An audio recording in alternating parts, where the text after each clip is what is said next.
கர்த்தருடைய நாமத்துக்கு மகிமை உண்டாவதாக. நமது pastor reverend doctor Victor Vimal அவர்களின் செய்தியை கேட்பதற்கு முன்பாக இந்த 2016 ஆண்டில் கூறப்பட்ட தீர்க்க தரிசனத்தில் நிறைவேறின சிலவற்றை இப்பொழுது காண்போமாக. நம் நாட்டு விஞ்ஞானிகள் நவீன தொழில்நுட்பத்தோடு விண்கோள் தகவல் தொடர்பு மையத்தை வானில் ஸ்தாபிக்க முயற்சிப்பார்கள். Our scientists will try to establish a space research center using latest technologies. Sriharikota అంతరిక్ష ప్రయోగ కేంద్రం నుంచి ఇస్రో విజయవంతంగా ప్రయోగించింది నావిగేషన్ శాటిలైట్ అయిన IRNSS 1E సక్సెస్ఫుల్ గా కక్షలోకి ప్రవేశపెట్టింది. దేశానికి చెందిన 5వ నావిగేషన్ శాటిలైట్ ఇది. దీన్ని స్టాండర్డ్ పొజిషనింగ్ సిస్టమ్ కోసం ప్రయోగించారు. ఇది ఇండియన్ రీజియన్ లో 1500 కిలోమీటర్ల సరిహద్దులోని రోడ్, ఎయిర్, మారిటైమ్ నావిగేషన్ సర్వీస్లలో గ్లోబల్ పొజిషనింగ్ సిస్టమ్ ని ఖచ్చితంగా గుర్తించేందుకు ఉపయోగపడనుంది. IRNSS సిరీస్ లో ఇప్పటికే 4 ఉపగ్రహాలు స్పేస్ లో పనిచేస్తున్నాయి. ఇప్పుడు 5వ దాన్ని ప్రయోగించారు. கூறப்பட்ட தீர்க்க தரிசனத்தின்படி நிறைவேறியதை இப்பொழுது காண்கிறீர்கள். ISIS நம் நாட்டின் முக்கிய நகரங்கள் மீது குறி வைக்கிறது. காஷ்மீர், டெல்லி, மும்பை, கேரளாவை ஒட்டியுள்ள தமிழக பகுதியில் கவனம் தேவை. Precautions should be taken in Kashmir, Delhi, Mumbai, Kerala and the region surrounding Tamil Nadu as ISIS terrorism will target our nation. ఇప్పటి వరకు అరబ్, యూరప్ దేశాలనే టార్గెట్ చేసిన IS ఉగ్రవాదులు మన దేశంలోనూ అడుగు పెట్టారని తేలిపోయింది. కాలు మోపడమే కాదు, పలువురిని తమ దళంలో చేర్చుకున్నారని కూడా తేటతెల్లమైంది. రిపబ్లిక్ వేడుకలను ముష్కర మూకలు టార్గెట్ చేశాయని, జనసమర్థ ప్రాంతాలు, పర్యాటక స్థలాల్లో వరుస పేలుళ్లతో రక్తపు టేరులు పారించేందుకు ప్రణాళిక రచించారని నిఘా వర్గాలు హెచ్చరించాయి. ఈ నేపథ్యంలో NIA, ATS బలగాలు సంయుక్తంగా సోదాలు చేపట్టాయి. கூறப்பட்ட தீர்க்க தரிசனத்தின்படி நிறைவேறியதை இப்பொழுது காண்கிறீர்கள். తెలంగాణ, కర్ణాటక, మహారాష్ట్ర, రాజస్థాన్, యూపీ, ఉత్తరాఖండ్, ఢిల్లీలో ISIS సానుభూతి పరులున్నారని వెల్లడైంది. ఈ నెల 19న ఢిల్లీలో 4 అనుమానిత ఉగ్రవాదులను పోలీసులు అరెస్ట్ చేశారు. వారి నుంచి పెద్ద ఎత్తున ಮಂದುಗುಂಡು ಸಾಮಗ್ರಿని ಸ್ವಾಧೀನ చేసుకున్నారు. ಮೊನ್ನೆಯಷ್ಟೇ ಉತ್ತರ ಭಾರತ ಹಲವೆಡೆ ಪ್ರಬಲ ಭೂಕಂಪ ಸಂಭವಿಸಿ ಅಪಾರ ಪ್ರಮಾಣದ ಹಾನಿ ಉಂಟಾಗಿತ್ತು.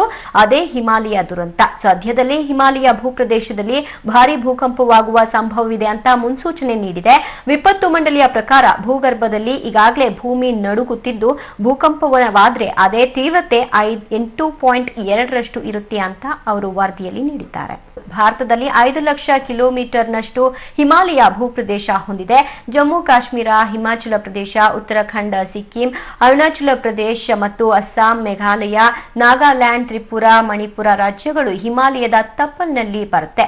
கூறப்பட்ட தீர்க்க தரிசனத்தின்படி நிறைவேறியதை இப்பொழுது காண்கிறீர்கள். 7 ಅಂತಾರಾಷ್ಟ್ರೀಯ ಗಡಿ ಪ್ರದೇಶಗಳು ಸೇರುತ್ತೆ. ಅದರಲ್ಲಿ ಇಂಡಿಯಾ, ಭೂತಾನ್, ನೇಪಾಳ ಮತ್ತು ಚೈನಾ, ಪಾಕಿಸ್ತಾನ, ಅಫ್ಘಾನಿಸ್ತಾನ, ಮಯನ್ಮಾರ್ ದೇಶಗಳ ಗಡಿ ಭಾಗಗಳು ಪ್ರಮುಖವಾದವುಗಳು. அன்பான தேவ பிள்ளைகளே, இயேசு கிறிஸ்துவின் இனிதான நாமத்தினாலே உங்கள் யாவருக்கும் எங்கள் அன்பையும் வாழ்த்துக்களையும் தெரிவித்துக் கொள்கிறோம். கர்த்தர் உங்களோடு கூட இருக்கும்படியாக நாங்கள் ஜெபித்துக் கொள்கிறோம். இப்பொழுதும் எங்களுடைய போதகர் ரெவரண்ட் டாக்டர் விக்டர் விமல் அவர்கள் கர்த்தருடைய செய்தியை உங்களுக்கு அளிப்பார்கள். நீங்கள் கேட்டு பயனடைவீர்களாக. கர்த்தர் தாமே உங்களை ஆசீர்வதிப்பாராக. ஆமேன்.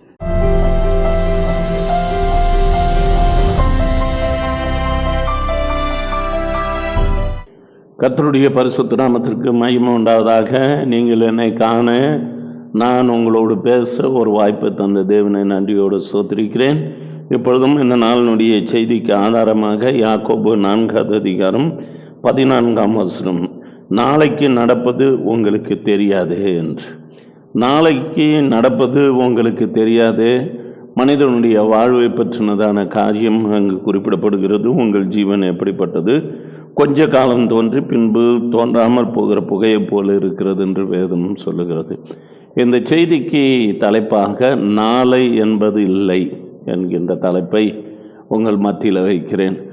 ஆண்டவராய் இயேசு கிறிஸ்துவை விசுவாசிக்கிறவர்களுக்கு தேவன்தான் என்ன சொல்லுகிறார் என்று சொல்லி பார்க்கும் பொழுது அவர் குறிப்பிடுகிறதும் நாளை என்பது இல்லை, இன்று தான் என்கின்ற கருத்தை கர்த்தருடைய பிள்ளைகள் புரிந்து கொள்ள வேண்டும்.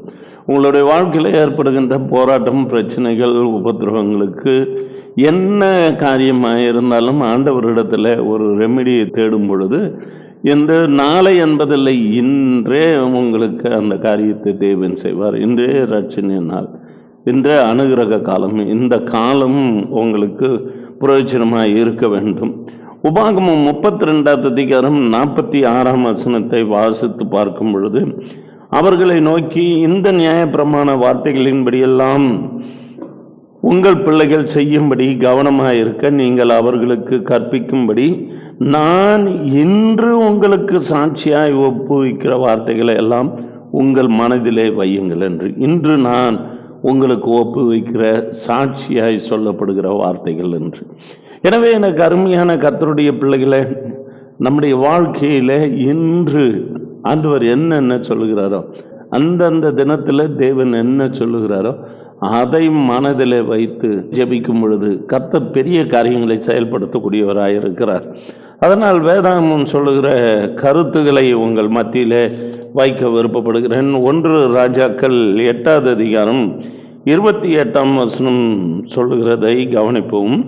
என் தேவனாகிய கர்த்தாவே, உமது அடியேன் இன்று உமது சந்நிதியில் செய்கிற விண்ணப்பத்தையும் மன்றாட்டையும் கேட்டு உமது அடியேனுடைய விண்ணப்பத்தையும் வேண்டுதலையும் திருவுளத்தில் கொண்டருளும் என்று சொல்லி, இன்று உமது சந்நிதியில் கர்த்தருடைய பிள்ளைகள், விசுவாசிகள் என்று சொல்லுகிறவர்களுக்கு கொடுக்கப்பட்டு இருக்கக்கூடிய மேன்மை, பெரிதான கிருபை என்னவென்று சொன்னால், இன்று தான், நாளை என்பது இல்லை.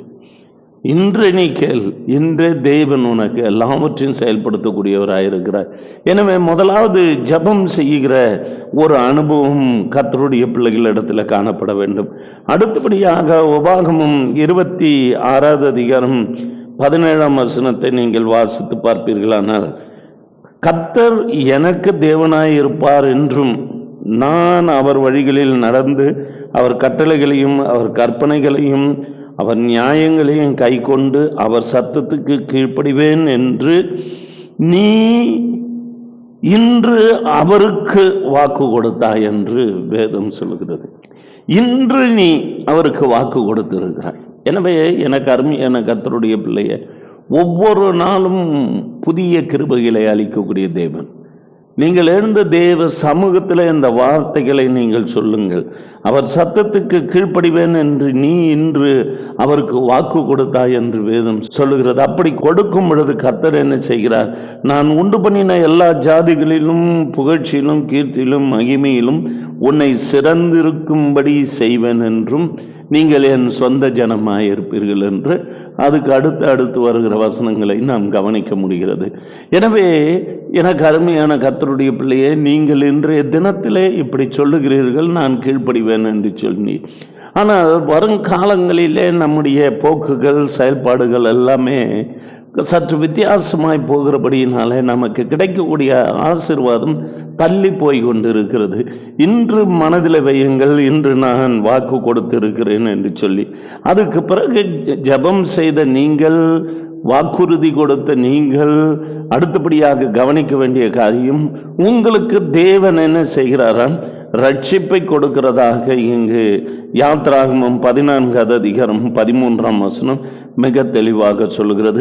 அப்பொழுது மோசே ஜனங்களை நோக்கி, பயப்படாது இருங்கள், நீங்கள் நின்று கொண்டு இன்றைக்கு கர்த்தர் உங்களுக்கு செய்யும் ரட்சிப்பை பாருங்கள். இன்றைக்கு நீங்கள் காண்கிற எகிப்தியரை இனி என்றைக்கும் காண மாட்டீர்கள் என்று சொல்லி. வாழ்க்கையில் பலவிதமான போராட்டங்கள், பிரச்சனைகள் இருந்து கொண்டு இருக்கிறது.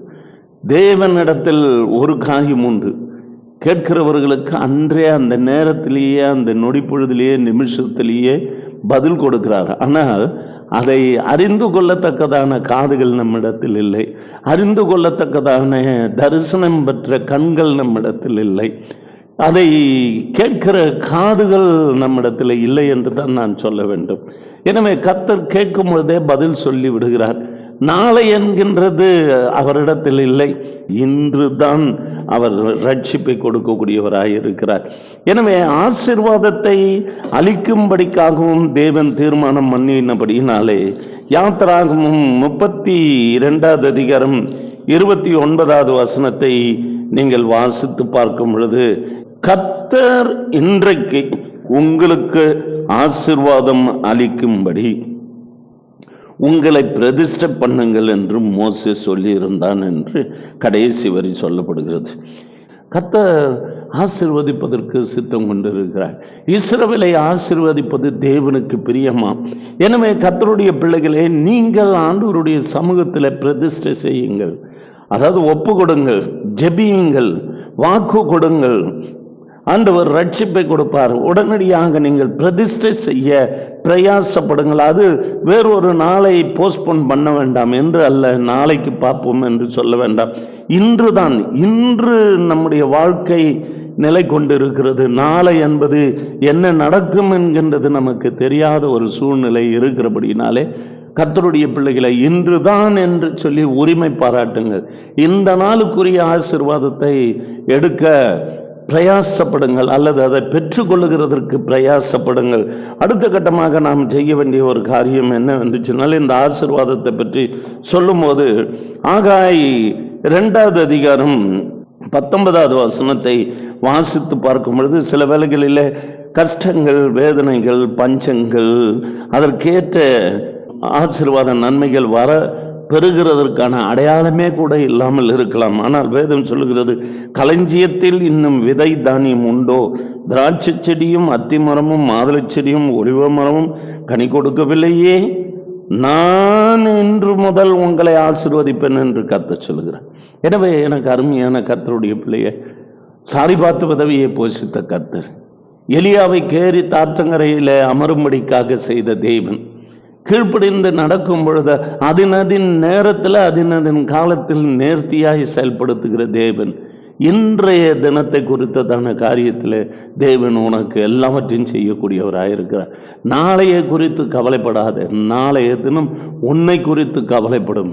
எனவே எனக்கு அருமையான கர்த்தருடைய பிள்ளையை, வேற சான்ஸ் கிடையாது. இன்றைக்கு தானா கர்த்தருடைய பிள்ளைகளுக்கு ஒரு நல்ல வாய்ப்பு இருக்கிறது. நீ தேவ சமூகத்தில் இன்று போய் நீ கேட்கக்கூடிய காரியத்துக்கு கர்த்தர் ஆசீர்வாதத்தை கொடுக்கக்கூடியவராக இருக்கிறார். இப்படி வருகின்ற வேளையில் சில வேளைகளில் சில போராட்டங்கள் வரக்கூடியதாக இருக்கிறது. இந்த நாளில் கூட ஏமாற்றக்கூடியவர்கள் உங்களுக்கு முன்பாக கூட நிற்கலாம். ஆனாலும் ஏமாந்து போகாத, கர்த்தர் பெரிய காரியங்களை செய்வார். ஆதியாகமம் 25வது அதிகாரம் 31, 33வது வசனத்தை நீங்கள் வாசித்து பார்க்கும் பொழுது ஏசாவை யாக்கோபு ஏமாற்றுகிற ஒரு காரியத்தை குறித்து அங்கே மிக தெளிவாக காண முடிகிறது. அப்பொழுது யாக்கோபு, உன் சேஷ்ட புத்திர பாகத்தை இன்று எனக்கு விற்று போடு, இன்று எனக்கு ஆணையிட்டு கொடு என்று அவன் யாக்கோபுக்கு ஆணையிட்டு தன் சேஷ்ட புத்திர பாகத்தை அவனுக்கு விற்று போட்டான் என்று சொல்லி பார்க்கிறோம். இன்று எனவே எனக்கு அருமையான கர்த்தருடைய பிள்ளையே, நாளை திருடன் வருவான் என்று சொல்லியோ, நாளை தினம் ஏமாற்றுக்காரவன் வருவான் என்று சொல்லியோ நீ எண்ணாதே. இன்றைய தினத்திலேயே உன்னை சுற்றிலும் நீ போகிற வழியிலே உனக்கு பின்னாக முன்னாக பக்க திசைகளில் கூட நின்று கொண்டு தான் இருக்கிறான். எனவே வேதம் சொல்லுகிற கருத்துக்களை கர்த்தருடைய பிள்ளைகள் புரிந்து கொள்ளுங்கள். ஏமாற்றுகிற உலகத்தில் நாம் வாழ்ந்து கொண்டு இருக்கிறோம். அதனால் நீதிமொழியின் புத்தகம் 22வது அதிகாரம் 19வது வசனம் என்ன சொல்லுகிறது என்று பார்ப்பீர்களானால், உன் நம்பிக்கை கர்த்தர் மேல் இருக்கும்படி இன்றைய தினம் அவைகளை உனக்கு தெரியப்படுத்துகிறேன் என்று சொல்லி, இன்றைய தினம் உனக்கு தெரியப்படுத்துகிறேன், கர்த்தர் மேல் நம்பிக்கையாயிரு என்று சொல்லி. எனவே எபிரேயருக்கு எழுதின நிருபம் 3வது அதிகாரம் 7ஆம் வசனத்தை நீங்கள் வாசிக்க கூடுமானால் அங்கு வேதம் சொல்லுகிறது, பரிசுத்த ஆவியானவர் சொல்லுகிறபடியே இன்று அவருடைய சத்தத்தை கேட்பீர்களாகில். இது ரொம்ப மிக முக்கியமானது. இந்த பிரசங்கத்தை கேட்டுக்கொண்டிருக்கிற எனக்கு அருமையான சகோதரனே, சகோதரியே, இன்று தான் அந்த வாய்ப்பு ஒவ்வொருவருக்கும் கொடுக்கப்படுகின்றது. சோர்ந்து போகாதே. கர்த்தருடைய பிள்ளைகளை தேவன் காப்பாற்றக்கூடியவராக இருக்கிறார். அவர் இருக்கும் வரையில் நாம் கவலைப்பட வேண்டிய அவசியமில்லை. நாளை குறித்து நீ யோசிக்க வேண்டாம். என்றைக்காகிலும் தேவன் அதை செயல்படுத்துவார் என்று சொல்ல வேண்டாம். இன்றைக்கு தான் அதை தேவன் செய்வார் என்று நீ விசுவாசிக்க கூடுமானால் கர்த்தர் பெரிய காரியங்களை செய்வார். அது மாத்திரமல்ல, இன்று அவருடைய சத்தத்தை கேட்பீர்களாகில் கோபமூட்டுதலில் நடந்தது போல உங்கள் இருதயங்களை கடினப்படுத்தாதிருங்கள் என்று சொல்லி இருக்கிறதே என்று சொல்லி. எனவே வனாந்திரத்திலே இஸ்ரவேல் ஜனங்கள் கோபமூட்டினது போல கோபமூட்ட வேண்டாம். இன்று தேவனுடைய சத்தத்தை நீங்கள் கேட்கக்கூடுமானால் அவர் உங்களை ஆசீர்வதிக்கக்கூடியவராக இருக்கிறார். அதுதான் யோசுவாவிடத்தில் கர்த்தர் பேசும் பொழுது என்ன சொல்லுகிறார் என்று சொன்னால், நான் மோசேவோடு இருந்தது போல நான் உன்னோடு கூட இருப்பேன் என்று சொன்ன கர்த்தர் என்ன செய்கிறார்? இங்கே யோசுவாவின் புத்தகம் 3ஆம் அதிகாரம் 7ஆம் வசனம், உன்னோடு இருக்கிறேன் என்பதை இஸ்ரவேலர் எல்லாரும் அறியும்படிக்கு இன்று அவர்கள் கண்களுக்கு முன்பாக உன்னை மேன்மைப்படுத்துவேன் என்று சொல்லி. கடந்த காலத்தை பற்றி சிந்தித்து வேதனைப்பட்டு கொண்டிருக்கிற சகோதரி சகோதரியே, எல்லா விதங்களிலும் நான் தோல்வி அடைந்திருக்கிறேன். எனக்குள்ள கஷ்டங்களும் வேதனைகளும், ஏமாற்றப்பட்ட நிலையிலே, வஞ்சிக்கப்பட்ட நிலையிலே நான் இருக்கிறேன் என்று சொல்லி கஷ்டப்படுகிற கர்த்தருடைய பிள்ளையே, இன்று தேவனுடைய சத்தத்தை கேள். இந்த நாளிலே உன்னுடைய இருதயம் கடினப்பட்டு போகாதபடிக்கு தேவனுடைய சத்தத்துக்கு செவி கொடுப்பாயானால் இன்றைய தினம் தேவன் உன்னை அவர்களுக்கு முன்பாக, சத்துருகளுக்கு முன்பாக உன்னை மேன்மைப்படுத்துவார். ஏதோ என் தலையை எண்ணெயினால் அபிஷேகம் பண்ணுவார் என்று சங்கீதக்காரன் சொன்னது போல கர்த்தருடைய வாழ்க்கையில சந்தோஷத்தையும் அமைதியும் வேறொரு நாளிலே வைக்கவில்லை, இன்றுதான் வைத்திருக்கிறார் என்று நீ சொல்லக்கூடுமானால் அந்த ஆசீர்வாதத்தை தேவன் உனக்கு கொடுக்க வல்லவராக இருக்கிறார். எனவே யுத்தம் கர்த்தருடையது. வேதம் சொல்லுகிற காரியம், அந்த நாளிலே தாவீது செய்த ஒரு காரியம். 1 சாமுவேல் 17ஆம் அதிகாரம் 10ஆம் வசனத்தை நாம் வாசித்து பார்க்கும் பொழுது அவன் என்ன சொல்லுகிறான் என்கின்றதை கர்த்தருடைய பிள்ளைகள் நீங்கள் புரிந்து கொள்ள வேண்டும். பின்னும் அந்த பெலிஸ்தியன், நான் இன்றைய தினம் இஸ்ரவேலினுடைய சேனைகளை நிந்தித்தேன், நாம் ஒருவரோடு ஒருவர் யுத்தம் பண்ண ஒருவனை விடுங்கள் என்று சொல்லி கொண்டு வருவான் என்று சொல்லி. உன் சத்துரு இன்று வருவான், யாராவது வர சொல் என்று சொல்லி. பெலிஸ்தியனை போல. எனக்கு அருமையான கர்த்தருடைய பிள்ளைய, யாரை விழுங்கலாம் என்று அவன் கர்ஜிக்கிற சிங்கம் போல வந்து கொண்டு இருக்கிறான். கவலைப்படாது. இன்றைய தினம் அவன் உங்களை பார்த்து கேட்கும் பொழுது நீங்கள் சொல்லலாமே, இங்கே 46ஆவது வசனம், இன்றைய தினம் உன்னை என் கையில் ஒப்பு கொடுப்பார், நான் உன்னை கொன்று உன் தலையை உன்னை விட்டு வாங்கி பெலிஸ்தருடைய பாளையத்தின் பிணங்களை இன்றைய தினம் ஆகாயத்து பறவைகளுக்கும் பூமியின் காட்டு மிருகங்களுக்கும் கொடுப்பேன். அதனால் இஸ்ரவேலிலே தேவன் ஒருவர் உண்டு என்று பூலோகத்தார் எல்லாரும் அறிந்து கொள்வார்கள் என்று சொல்லி. காரணம், யுத்தம் கர்த்தருடையது, அவர் உங்களை எங்கள் கையிலே ஒப்பு கொடுப்பார் என்று சொல்லி.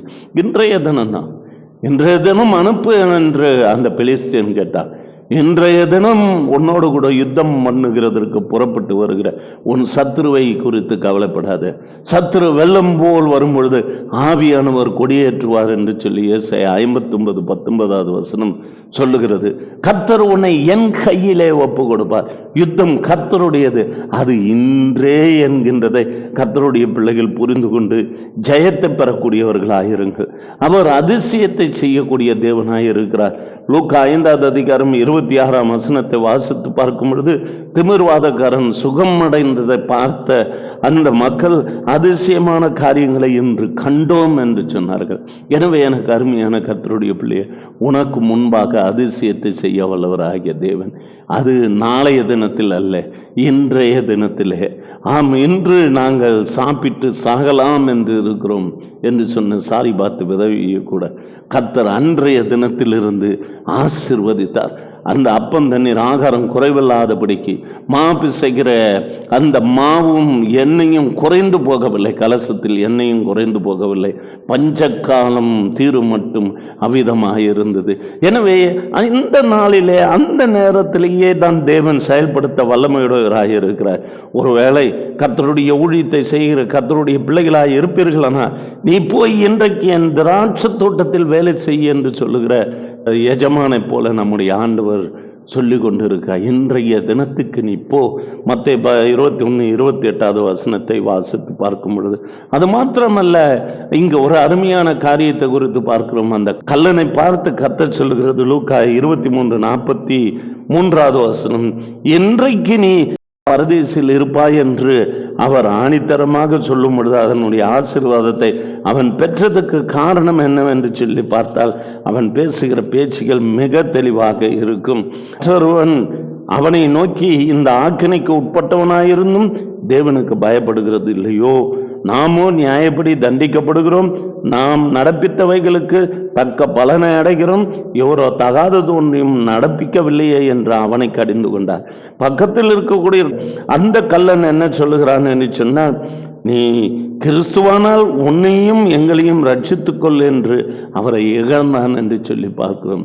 எனக்கு அருமையான கர்த்தருடைய பிள்ளையே, குற்றவாளி என்று சொல்லி அதற்கேற்ற தண்டனையை பெற்றவனாய் இருந்தாலும் ஆண்டவருடைய சமூகத்திலே தேவனுக்கு முன்பாக அவன் பேசின வார்த்தைகள், அவன் தன் தவறை உணர்ந்த விதங்கள், மற்றவனை கடிந்து கொண்டு ஏதோ நாம் செய்த குற்றத்துக்கு ஏற்ற தண்டனையை நாம் பெற்றுக்கொண்டு இருக்கிறோம், அவர் எந்த குற்றமும் செய்யவில்லையே என்று நீதி நியாயத்தை குறித்து பேசின அவனுக்கு கிடைத்திருந்த ஒரு அருமையான ஸ்லாக்கியம், இன்றைக்கு நீ என்னோடு கூட பரதேசில் இருப்பாய் என்று. எனவே உனக்கு கிடைக்கக்கூடிய இந்த வாய்ப்பு எப்பொழுதெல்லாம் கிடைக்கிறதோ இன்று எண்ணப்படும் நாளளவும் நாடோறும் ஒருவருக்கொருவர் புத்தி சொல்லுங்கள் என்று சொல்லுகிற எபிரேயர் 3:13 வசனத்தின்படியாக சமயம் வாய்த்தாலும் வாய்க்காவிட்டாலும் திருவசனத்தை ஜாக்கிரதையாய் பிரசங்கம் பண்ணு என்று சொல்லப்பட்ட தீமோத்தேயுக்கு சொல்லப்பட்ட அறிவுரையின்படியாக கர்த்தருடைய பிள்ளைகளை நீங்களும் நானும் கூட இந்த அருமையான வேளையில கூட நீதி உள்ள தேவன் இன்றைக்கு நமக்கு சகல விதமான ஆசீர்வாதத்தையும் நன்மையும் அருள்வார் என்கின்ற விசுவாசத்தோடு அறிக்கை செய்யக்கூடியவர்களாக இருக்க வேண்டும். எனவே வேதம் சொல்லுகிற கடைசி வார்த்தையை உங்கள் மத்தியிலே நான் வைக்க விருப்பப்படுகிறேன். யோசுவாவின் புத்தகம் 24 அதிகாரம் 15 வசனத்தை வாசித்து பார்க்கும் பொழுது, கர்த்தரை சேவிக்கிறது உங்கள் பார்வைக்கு ஆகாததாய் கண்டால் பின்ன யாரை சேவிப்பீர்கள் என்று இன்று தெரிந்து கொள்ளுங்கள். எனக்கு அருமையான கர்த்தருடைய பிள்ளைகள், வாழ்க்கையில் எத்தனையோ நன்மைகள், ஈவுகள், கிருபைகளை நாம் பெற்றிருக்கிறோம். நாம் ஜெபித்த ஜெபத்துக்கு பதிலை கொடுத்திருக்கிறார், நம்மை ரட்சித்திருக்கிறார், நம்மை மேன்மைப்படுத்தி இருக்கிறார். இன்றைக்கு உன்னுடைய வீட்டுக்கு ரட்சிப்பு வந்தது என்று சொல்லி சகை வீட்டுக்கு சென்ற அதே ஆண்டவர் உன்னுடைய வீட்டுக்கும் அவ்விதமான ஆசீர்வாதத்தை கொடுத்து ரட்சிப்பை அருளின தேவன். எனவே கர்த்தர் எல்லாவற்றையும் நினைவு கூர்ந்து பார்க்கிறபடினாலே இன்றைய தினம் நீ தேவ சமூகத்தில் விண்ணப்பம் பண்ணுவாயானால் கர்த்தர் உனக்கு நிச்சயமாக அருள் புரிய வல்லவராயிருக்கிறார். அற்புதங்களை அவர் செயல்படுத்த வல்லமையுடையவராக இருக்கிறார். உன்னுடைய வாழ்க்கையில் தேவன் பெரிய காரியங்களை செய்வார். எனவே அவருடைய சத்தத்துக்கு கீழ்ப்படிவேன் என்று நீ அவருக்கு வாக்கு கொடுத்திருக்கிறாய். அதன்படியாக செய்ய பிரயாசப்படு. உன்னை நீ ஆயத்தப்படுத்திக் கொள், நிச்சயமாக அதிசயத்தை காண முடியும். உன்னை நீ ஆயத்தப்படுத்திக் கொள், நீ சொன்ன வார்த்தையின்படியாக நடக்க பிரயாசப்படு.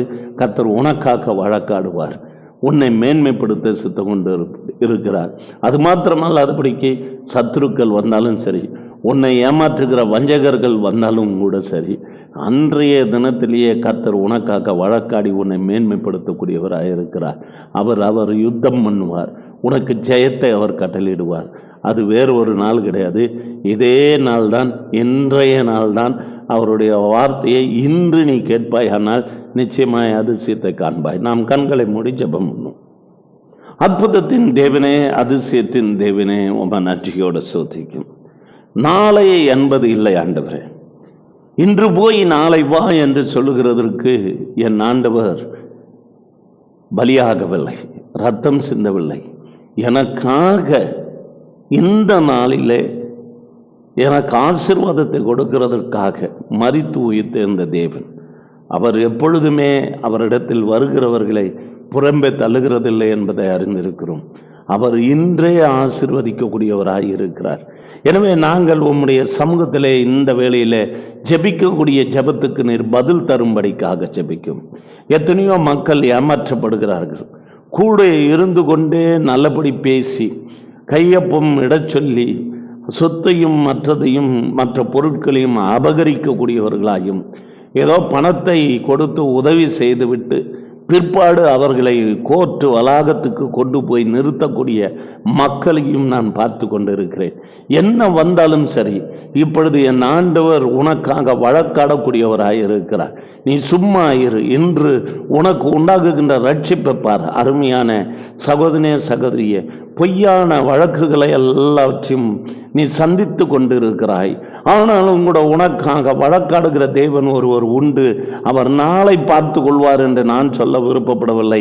என்று அவருடைய சத்தத்தை நீ கேட்டது உண்மையானால், எந்த நாளிலே நீ போகிறாயா அந்த நாள் என்று சொல்கிற அன்றைய தினமே, இன்றைய நாளிலேயே தேவன் உனக்கு ஒரு விடுதலையை கட்டளிடக்கூடியவராக இருக்கிறார். இன்று ஒரு நற்காரியத்தை தெரிவிக்கிற ஒரு நல்ல நாள் என்பதை நீ புரிந்து கொள். ஏதோ உனக்கு ஒரு பெரிய ஆசீர்வாதத்தை தேவன் வைத்து கொண்டு இருக்கிறார். கர்த்தருடைய வேலையை அசதியாய் செய்யாதபடிக்கு இன்று என்று சொல்லுகிற நாளளவும் தொடர்ந்து ஆண்டவருக்காக ஒவ்வொரு நாளையும் காணும் பொழுதெல்லாம் இன்றைக்கு நான் என் தேவனுக்காக என்று சொல்லிப்பார். கர்த்தர் நிச்சயமாக உனக்காக வழக்காடுவார், உனக்காக யுத்தம் பண்ணுவார், உனக்காக விடுதலையை கட்டளிடுவார். ஓரி சந்தராலா தூணம் அவதிமையா. ஏதோ திருமண மாலை மாற்றப்படுகிற ஒரு காரியத்தை குறித்து பார்க்கிறோம். இன்னும் எந்த செய்தியும் எனக்கு காணப்படவில்லையே என்கின்ற அங்கலாய்ப்போடு கூட காத்து கொண்டு இருக்கிற உனக்கும் கூட ஒரு நற்செய்தி காத்து கொண்டு இருக்கிறது. கர்த்தர் உன்னுடைய வாழ்விலே ஒரு சந்தோஷத்தையும் சமாதானத்தையும் தரக்கூடிய ஒரு நாளாய் இருக்கிறது என்பதை கர்த்தருடைய பிள்ளை மறந்து விடாதே. ஏதோ கர்த்தர் உனக்காக எல்லாவற்றையும் செயல்படுத்தக்கூடியவராய் இருக்கிறதை நான் கண்டு கொண்டு இருக்கிறேன். நன்றி ஆண்டவரே, நன்றி கர்த்தாவே. ரீபலா சிபராலா தூணா மௌதிமியா. இயேசுவே, இந்த நாளிலே ஒரு அற்புதத்தை இந்த சத்தத்தை கேட்டுக்கொண்டு இருக்கிற பிள்ளைகளுடைய வாழ்விலே நீர் செய்யும் ஆண்டவரே. ஒருவேளை இது மாலை பொழுதாக இந்த செய்தி அவர்கள் கேட்டுக்கொண்டு இருந்தாலும் அடுத்த நாள் காலை இன்றைய தினம் கர்த்தர் எனக்காக செய்வார் என்று நீ ஜெபித்து பார். கர்த்தர் உனக்காக வழக்காடுவார். நீ போகிற காரியத்தை வாய்க்க பண்ணுவார். எத்தனையோ என்று நான் போய்விட்டேன், எனக்கு பதில் இல்லை என்று சொல்லி அங்கலாய்த்து கொண்டு இருக்கக்கூடிய மக்களை நான் பார்க்கிறேன். கர்த்தருடைய ஜனமே, கர்த்தர் இன்றைய தினம் உனக்காக உன் தேவைகளை சந்திப்பதற்காக தேவன் ஆயத்தமாயிருக்கிறார். நிச்சயமாக இன்றைய தினத்தில் ஒரு நற்செய்தி உன்னுடைய வாழ்க்கையில உண்டாகும் என்பதை மறந்து விடாதே. கர்த்தாவே, இப்படி ஒவ்வொரு பிள்ளைகளுடைய வாஞ்சைகள், எதிர்பார்த்த காரியங்கள் எல்லாவற்றையும் ஆண்டவரே இன்றே இந்த சத்தத்தை கேட்டு இருப்பீர்களானால் என்று சொல்லப்படுகிற வார்த்தையின்படியாக இதன்படியாக செய்ய பிரயாசப்படுவீர்களானால் என்று இன்றைய நாளிலே ஆண்டவரே நீர் கொடுத்த வாக்கு தத்தத்தை நம்பி நாங்கள் வாக்கு கொடுக்கிறோம். ஆண்டவரே, நிச்சயமாக நான் உம்முடைய சத்தத்தை கேட்டு நான் நடப்பேன். இன்று நான் ஏறெடுக்கக்கூடிய ஜபத்துக்கு பதில் தாரும் என்று கேட்க ஒவ்வொருவருடைய ஜபத்தையும் கேட்டு அவர்களுக்கு பதில் தரும்படிக்காக ஜெபிக்கிறோம். வழி நடத்துவீராக இயேசுவின் நாமத்தில் பிதாவே, ஆமென். ஆமென். Praise the Lord. கர்த்தர் உங்களை ஆசீர்வதிப்பார். அன்பானவர்களே, இப்பொழுது நீங்கள் கேட்ட செய்தி உங்களுடைய ஆவிக்குரிய வாழ்வுக்கு மிகவும் ஆசீர்வாதமாய் இருந்திருக்கும் என்று சொல்லி நாங்கள் கர்த்தருக்குள் விசுவாசிக்கிறோம். நீங்களும் எங்களோடு கூட தொடர்பு கொள்ள விரும்பினால் எங்களுடைய விலாசம் ரெவரண்ட் டாக்டர் விக்டர் விமல், சோசன் generation assembly, number 97, church street, Govindaraj Nagar, Bagayam, Vellore 632002. எங்களுடைய தொலைபேசி எண் 0416226119. எங்கள் செல்ஃபோன் நம்பர் 9443346119. கர்த்தர் தாமே உங்களை ஆசீர்வதித்து மகிமைப்படுத்துவாராக. ஆமென்.